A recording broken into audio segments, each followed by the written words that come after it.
Everyone, అందరికీ నమస్కారం. ఎల్లరిಗೂ నమస్కార. శ్రీరామనవమి తర్వాత వచ్చే పౌర్ణమి అంటే బెంగళూరు వాళ్ళకి చాలా స్పెషల్. ఎందుకంటే అప్పుడు బెంగళూరులో కర్గా సెలబ్రేట్ చేస్తారనమాట. ఇక్కడ చూడండి, టెంపుల్ ముందు ఒక తేరు ఉంది. ఆ తేరులో ఈ తేరు బాలేను అనేసి దండం పెట్టుకొని వేయాలంట. ఆ తేరు లోపల మనం ఏదైనా సరే మొక్కుకొని అమ్మవారికి ద్రౌపది దేవికి వేస్తే అది గ్యారంటీ జరుగుతుంది అని చెప్పేసి అక్కడ నమ్మకం.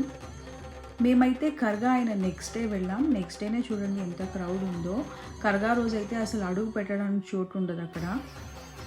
కర్గా అంటే బేసిక్లీ ధర్మరాజు ఇంకా ద్రౌపది దేవికి పూజ చేయడం, వాళ్ళని కొలవడం అన్నమాట. నేనైతే ఈ యొక్క ప్లేస్లో తప్ప నాకు తెలిసి వేరే ఎక్కడ ధర్మరాజు గుడి అయితే చూడలేదు. అసలు ఈ కర్గా స్పెషాలిటీ ఏంటి, ద్రౌపది దేవిని ఎందుకు పూజ చేస్తారు, ఈ అన్ని విషయాలు నేను నా నెక్స్ట్ షార్ట్స్లో అప్లోడ్ చేయబోతున్నాను. చూసేసేయండి.